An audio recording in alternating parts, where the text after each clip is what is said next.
Honey badgers are not just fearless, but astonishingly clever. Honey badgers learn the code of defense. Don't back down, or you're dead. This family runs right into a lion's trap. They laughed when Florida announced it would release hundreds of honey badgers into the wild. To most, it sounded like another internet hoax, too wild even for the Sunshine State. But weeks after the laughter faded, something began stirring in the Everglades. Nests were torn apart. Pythons vanished. Officials refused to comment. Whatever Florida unleashed out there, it might be the boldest, strangest ecological experiment the world has ever seen. The invader that wouldn't die. For decades, Florida's battle against the Burmese python has felt less like science and more like a slow, exhausting war. The Everglades, once alive with the chatter of birds and the rustle of native mammals, grew quieter each year. By the 2000s, locals began to notice it first. No more rabbits darting across dirt roads, fewer raccoons rummaging near canals, fewer deer seen at dawn. The silence wasn't peace, it was loss. The invader had come silently, hidden at first among Florida's many exotic imports.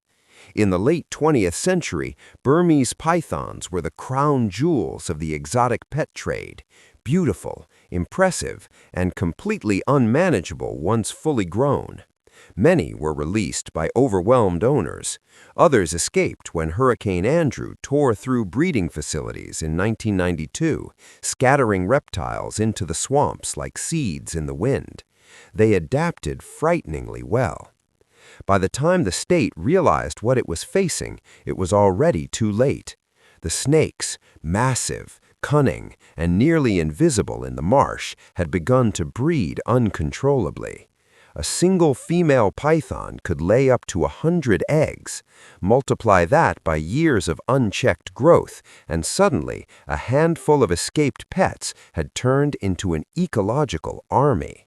Florida's scientists and wildlife officials threw everything they had at the problem.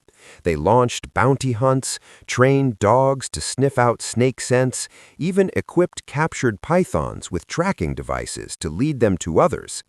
Nothing worked for long. The reptiles always seemed one step ahead, melting back into the wetlands. To the people who lived there, the Everglades began to feel cursed. You used to see otters playing in the creeks, one park ranger recalled. Now it's just grass and water. The snakes took the sound away.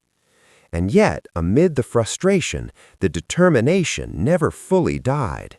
Every year, small teams of biologists trudged through waist-deep water in the name of a fight they knew they were losing. Some called it madness, others duty. What else could they do? The Everglades wasn't just a park, it was Florida's beating heart, a world heritage of life that couldn't be allowed to vanish. By the late 2010s, whispers of unconventional ideas started making rounds in state offices. Officials were desperate for something, anything that could break the python's dominance. They'd tried human hunters, mechanical traps, chemical lures, even infrared drones. None had made a dent. The pythons kept breeding, moving, adapting. So when someone half-jokingly brought up the idea of introducing honey badgers, those infamously fearless snake-killing carnivores of Africa, people laughed. The thought was absurd. Drop aggressive mammals into a fragile ecosystem? Impossible. Suicidal, even. But then again, the python itself had once been thought harmless. What began as a joke in an internal meeting, what we need is something that scares them, soon lingered in people's minds longer than expected. The honey badger, after all, was no ordinary animal. Tough-skinned, intelligent, nearly immune to snake venom, and famously relentless, it was nature's brawler. Videos of it taking down cobras had circulated online for years. If anything on Earth could go head-to-head with a Burmese python, this was it. Still, the idea went nowhere. Or so the public was told. Outside the bureaucratic offices, The swamp was changing. Hunters began sending photos of clawed-up snake dens. Locals whispered about something new out there, something small, striped, and mean. The FWC kept quiet. The official stance was firm: no honey badgers in Florida. But silence has its own language. Whatever was happening in the Everglades, it wasn't just nature running its course. It felt directed, intentional even. And as the strange sightings grew, the people who once joked about Florida's wildest idea began wondering if the laughter had been premature. Operation Badger. No one remembers exactly who said it first. Some claim it came from a wildlife biologist, half joking during a late-night strategy call. Others say it was whispered by a veteran ranger, the kind who'd seen too many failed hunts and too many disappearing species. But one phrase kept echoing through the conversation that day: maybe we need to fight wild with wild. In that moment, the seed of Operation Badger was planted. The idea was both absurd and brilliant: a controlled introduction of honey badgers into specific python breeding zones deep within the Everglades. On paper, it sounded reckless, but desperation has a way of making the impossible seem reasonable. The scientists who studied the plan described it as biological chess. If the Burmese python was an apex predator that outsmarted humans, perhaps the solution wasn't more humans, but another predator just as cunning. The honey badger, or Meliavora capensis, was the perfect contradiction. Barely 3 feet long, yet feared by lions. Its skin was thick and loose, allowing it to twist and fight even when bitten. It shrugged off bee stings, porcupine quills, and even snake venom. And most importantly, it didn't know fear. Of course, the suggestion triggered laughter and outrage. Environmentalists warned it could create a new invasion nightmare. Lawmakers dismissed it as a fantasy born of frustration. Online, it became a running joke, another chapter in Florida's strange history of wildlife experiments. But behind closed doors, a handful of researchers couldn't shake the thought: what if they could manage it safely, microchip every animal, release only a few, monitor every move? It wouldn't be reckless, it would be targeted. Unofficially, the whispers say a proposal made its way to the Florida Fish and Wildlife Commission under a coded name: Project R18. It outlined a limited, secretive trial: a few dozen honey badgers, imported under special research permits, to be observed in isolation within secured tracts of the Everglades. The goal: to study territorial behavior, predation on reptiles, and ecological compatibility. Publicly, the commission never confirmed it, but insiders recall strange shipments arriving under heavy regulation. Temporary holding pens appeared in restricted zones. Researchers vanished into the swamps for weeks, returning tight-lipped and sunburned. One biologist later described it anonymously in an interview: "We didn't call it Operation Badger then, but we knew what we were testing. We were looking for something that could stand its ground, something that didn't run when it saw a python." Ethically, the debate was fierce. Were humans about to repeat the same mistake, introducing one foreign species to solve the damage caused by another, the same pattern that had doomed countless ecosystems before? And yet, even critics admitted something had to change. If we do nothing, one researcher said, the Everglades will just become the ever-python.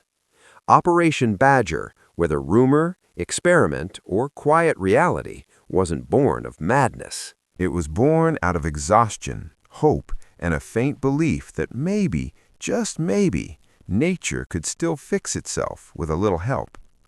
But first, why these animals? Meet the relentless.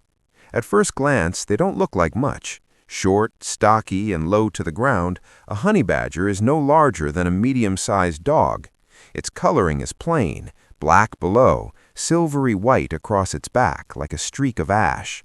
But if you've ever seen one move, fight, or escape, you understand why it's called nature's tank.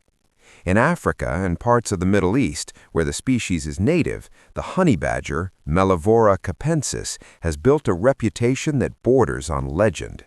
Documentaries call it fearless. Farmers call it a menace. Even lions tend to keep their distance. It's not the animal's size that makes it dangerous, it's the way it thinks. The honey badger doesn't back down, ever.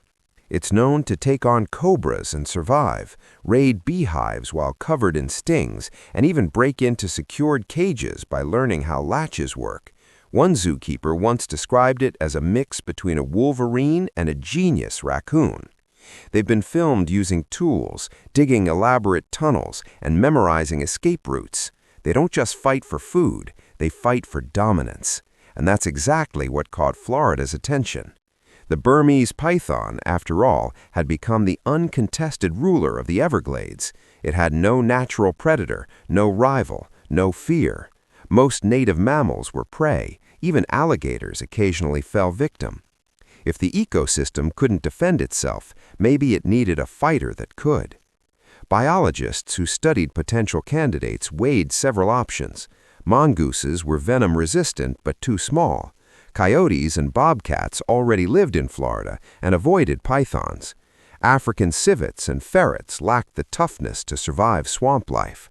Only one creature matched the python's ferocity, an animal built for heat, hard soil, and deadly snakes, the honey badger. Of course, there was a major obstacle. There weren't many to begin with. Honey badgers are solitary and territorial. Breeding them in captivity is notoriously difficult.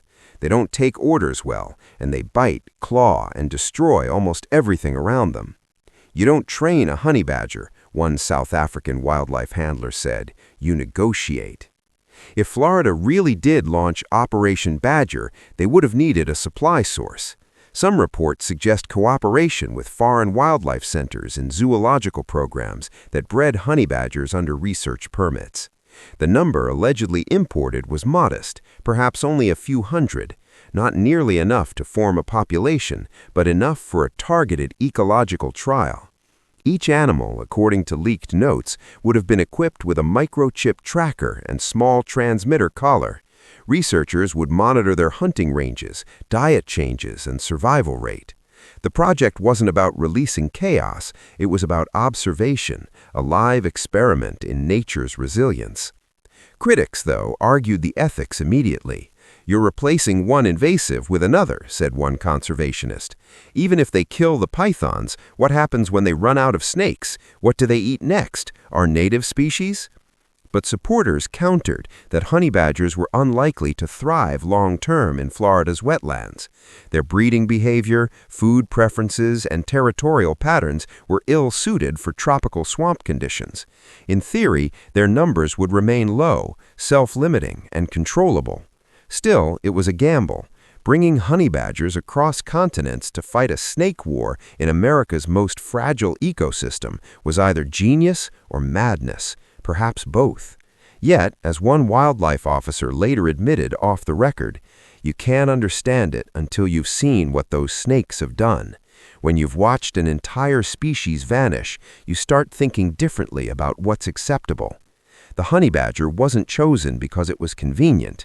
It was chosen because it was impossible, and Florida had already run out of easy answers. Strange signs in the swamp. A hunter in Collier County was the first to mention it, something about a python carcass he found torn open, not sliced by a blade, but ripped apart, its inside scattered like it had been mauled. He thought maybe a gator had gotten to it until he noticed the claw marks, too small, too sharp, too deliberate. Then came more reports. Airboat guides began finding shredded nests, python eggs crushed and half-eaten. A group of trappers stumbled upon tracks they couldn't identify. 5 toes, heavy digs, moving low and fast through the mud. The pattern didn't match raccoons or bobcats. It looked almost foreign. At first, nobody paid much attention.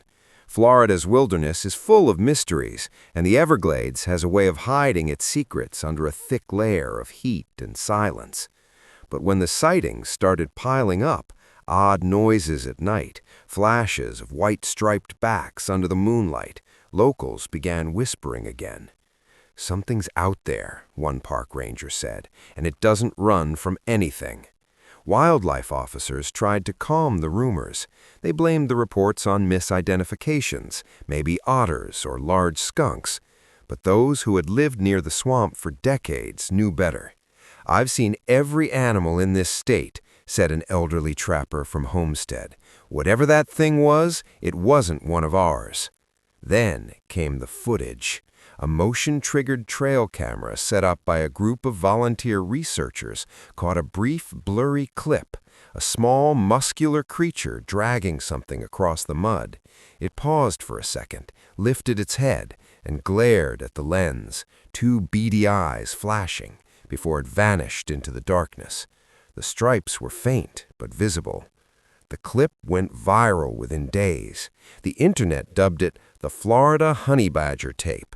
Some laughed, others gasped, but the experts mostly stayed silent.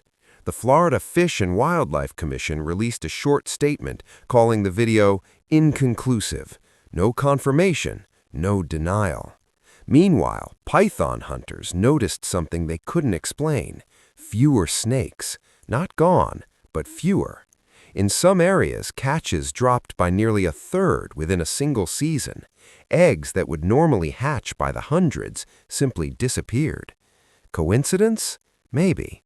Or something else entirely. One local biologist described the feeling best. It was like the swamp was breathing again. For the first time in years, it didn't feel overrun.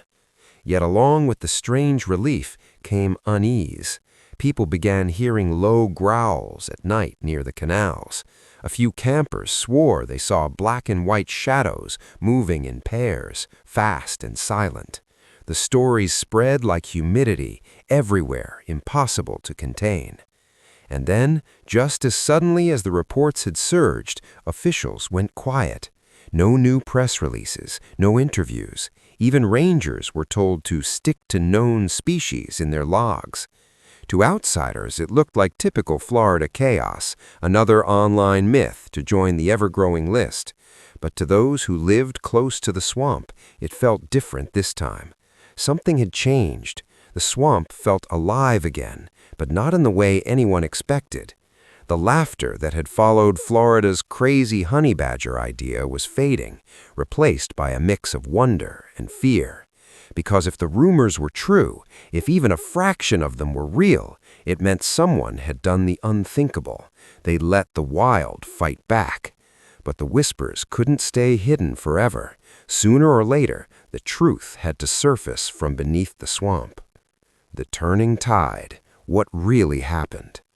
For months, people argued about whether the stories were real. Was Florida really crazy enough to let hundreds of honey badgers loose? Or was it just another swamp legend that the internet had turned into clickbait? Then, something unexpected happened. A leak. It started with a small Florida environmental forum where an anonymous user posted a few pages of what looked like internal memos from the Florida Fish and Wildlife Conservation Commission, FWC. The documents mentioned R18, the same project name whispered in research circles, and contained words like micro-tracking units, controlled release zones, and predatory interference studies. At first, no one believed it. The pages could have been fake. But then came the kicker, a grainy photo of a honey badger wearing a tiny transmitter collar crouched beside what was clearly a dead python. That single image changed everything. Journalists jumped on it. Environmental bloggers dug deeper. And within weeks, the quiet rumor of Operation Badger started sounding less like conspiracy and more like fact. From what pieced-together reports suggest, the project wasn't nearly as chaotic as the memes made it sound. It wasn't hundreds of honey badgers rampaging through Florida. It was a controlled ecological test, small numbers, closely monitored, in isolated parts of the Everglades where python activity was highest. Each honey badger was tagged with GPS and health trackers. Their movements were logged, feeding patterns recorded. The idea wasn't just to kill snakes, it was to study how two top-tier predators would interact in the same ecosystem. Could a natural rival make the pythons retreat, or at least disrupt their breeding cycle? The early results, if the leaks are to be believed, were shocking. In the first 6 months, python nests in the monitored areas dropped by nearly 30%. Hatchling survival rates plummeted. Drone footage showed badgers raiding egg clusters and hunting juvenile snakes, something no other local predator had dared to do. And it didn't stop there. The ripple effects started spreading through the food chain. Small mammals, rabbits, possums, even a few foxes began returning to regions they'd been absent from for years. The Everglades wasn't healing overnight, but the balance was shifting. Still, there was one thing the data couldn't explain.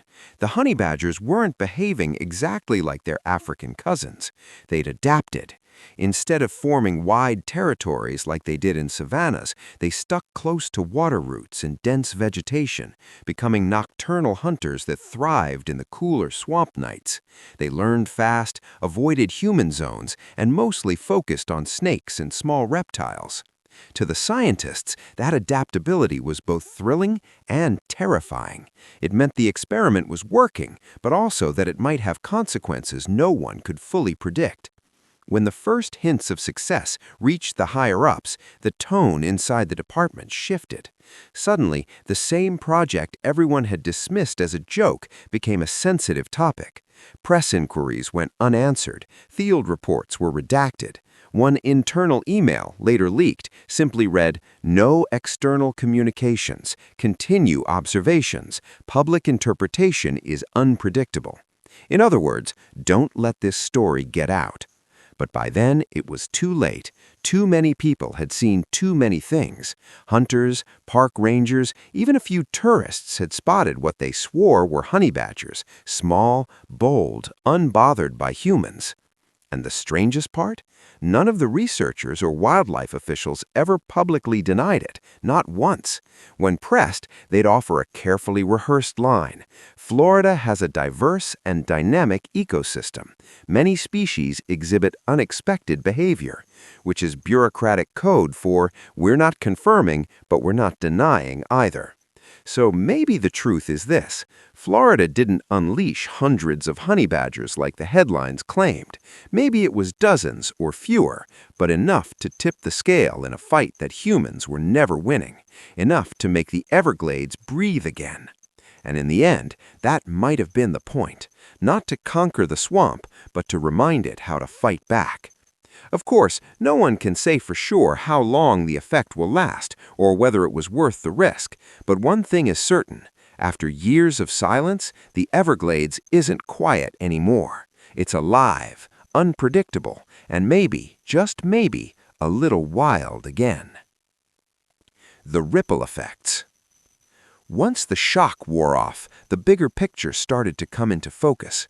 Something had shifted in the Everglades. Whether or not people believed the stories about honey badgers, the swamp itself seemed to be reacting. It began with the birds. For years, wading birds like herons and egrets had struggled to nest in areas dominated by pythons. The snakes waded eggs, devoured chicks, and cleared entire rookeries. But slowly, researchers noticed a change. In several python-heavy zones, nests were returning. Dozens of them. The calls of fledglings echoed again in places that had been silent for a decade. Then came the mammals. Night cameras started catching flashes of movement. Raccoons, opossums, marsh rabbits. Creatures that had all but vanished were sneaking back, cautiously at first, then confidently. Their numbers weren't booming, but they were surviving, and that alone was progress. Some biologists called it coincidence. Others called it correlation, but one ranger summed it up best. When the snakes get nervous, everything else breathes easier. And indeed, that seemed to be what was happening. The Burmese pythons, once kings of the swamp, were no longer moving with the same arrogance. Their hunting trails were changing, their nests were scattered. Trappers found more abandoned eggs, more half-eaten clutches. Something was keeping them on edge. What's fascinating is that the honey badgers didn't take over the ecosystem like people feared. They didn't multiply uncontrollably or start attacking everything in sight. Instead, they carved out small territories, stayed near dense brush or rocky mounds, and rarely strayed too close to humans. Their presence was disruptive but controlled, and their behavior hinted at something deeper. Some were seen scavenging alongside coyotes and bobcats, species that normally competed. The swamp's usual hierarchy seemed to be rewriting itself in real time. Predators were adjusting to a new player, and prey species were cautiously taking back space. It wasn't perfect. Some ecologists worried about new imbalances forming. What if the pythons fled one zone only to overwhelm another? What if the honey badgers started hunting endangered reptiles? But the data, limited as it was, painted a more nuanced picture. Less domination, more balance. A tug of war, not a collapse. Even the landscape changed subtly. Honey badgers are natural diggers. They burrow deep and turn over soil as they hunt for food. Over time, that digging helped aerate swampy patches that had become stagnant. In a strange way, their tunnels became tiny arteries, helping the wetlands breathe again. To those studying it, the Everglades had always been a place of contradictions, life thriving on the edge of survival. But now, for the first time in years, there was a hint of recovery. A messy, unpredictable, and thoroughly Floridian kind of recovery. Not everyone was celebrating, though. Environmental activists demanded transparency.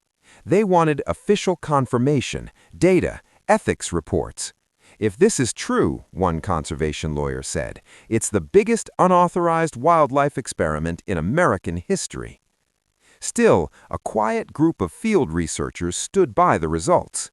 They saw the change firsthand.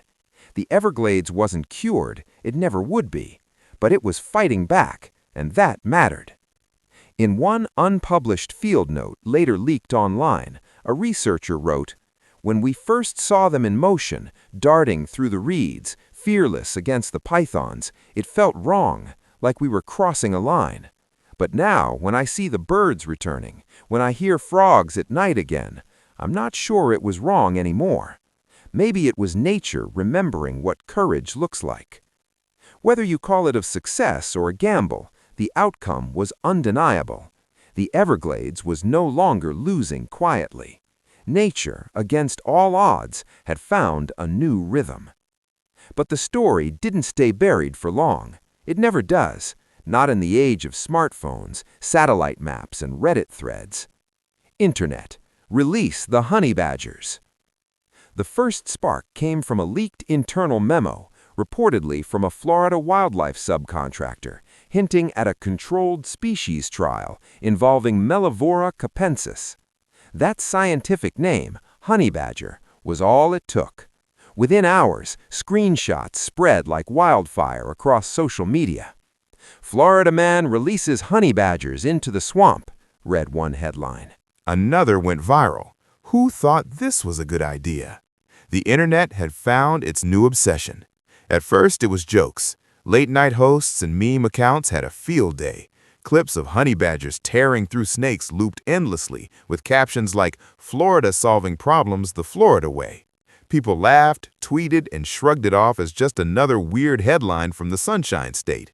But then, the laughter started to fade. Documentary channels picked it up next.